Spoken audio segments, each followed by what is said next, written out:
All right, today we are diving into a concept from physics that is so mind-bending it sounds like it's straight out of science fiction. We're talking about the idea that our universe might just be a grand info movie. What if everything you see, everything you touch, is just a projection, and the real data is stored somewhere else entirely? Let's unpack the holographic principle. So this is the core question we're wrestling with today. Is our three-dimensional world, the one that feels so solid and real, just an image? The holographic principle says, well, it just might be. Imagine a cosmic movie where the information that creates everything we experience is being projected from a distant two-dimensional screen.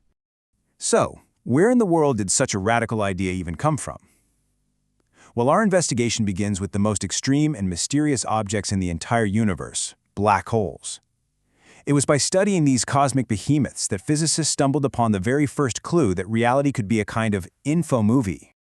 Okay, let's start with a really simple, intuitive question. If you want to store information, I don't care if it's on a hard drive or just in a room, you would naturally think that the amount you can store depends on the volume, right? The more space you have, the more data you can cram in there. That's just common sense. But it turns out, black holes completely shatter that common sense idea. Back in the 1970s, a physicist named Jacob Bekenstein made a shocking discovery. A black hole's information capacity, it doesn't scale with its 3D volume at all. No, it scales with its 2D surface area. It's as if all the data is stored on a screen, not inside a box. Now in physics, the fancy term for this information content is entropy. And the Bekenstein-Hawking formula proved it. A black hole's information is literally written on the surface of its event horizon. This was a huge clue. It hinted that maybe the data for a 3D object could actually be stored on a 2D surface, almost like there's a lower dimensional operating system running our reality. This was already a really bizarre clue, but the plot was about to thicken. A lot. When Stephen Hawking entered the scene, his work created a profound contradiction, a genuine crisis for physics that we now call the black hole information paradox. So what Hawking discovered is that black holes aren't perfectly black after all. They actually leak a tiny amount of energy, which we now call Hawking radiation. But here's the kicker. This radiation seemed to be completely random, just thermal heat, like static from a TV. It carried practically no information about all the stuff that had fallen into the black hole. And that very simple question sets up a massive problem. Think about it. If you throw a book with all its unique information into a black hole, that information gets swallowed. Then, if the black hole slowly evaporates by leaking out nothing but random informationless heat, what happened to the book's information? This puzzle actually pitted the two pillars of modern physics against each other. This is what created the paradox. On one hand, Einstein's theory of general relativity says that information is trapped inside the black hole, cut off forever.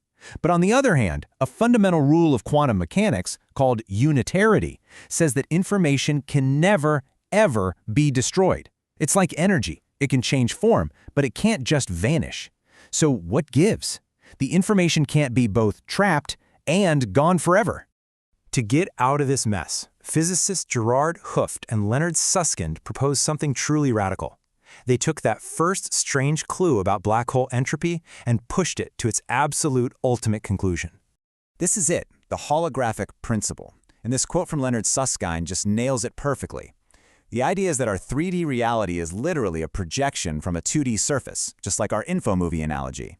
And I want to be clear, this isn't just some fun metaphor. It's a serious scientific proposal with real math behind it. You see, this idea completely reframes the paradox. The information about that book we threw into the black hole isn't destroyed because it never actually went inside the 3D interior of the black hole. Instead, as it crossed the event horizon, all of its information got encoded, kind of smeared all across the 2D surface. And just like that, the paradox disappears. The information was never lost because it was always on the surface. So as the black hole evaporates, that information gets subtly encoded in the outgoing radiation and is released back into the universe. The infomovie data was always on the screen. It was never lost inside the projector. Okay, but this principle isn't just some clever trick to solve a weird black hole problem. Physicists realize something profound. If this is true for black holes, which are the most information-dense things possible in the universe, then maybe it's true for everything. And the implications for our own reality are absolutely staggering. This is the grand finale. The holographic principle proposes that everything inside any volume of space, you, me, this planet, the entire Milky Way galaxy, can be completely and perfectly described by information that's encoded on the boundary of that space.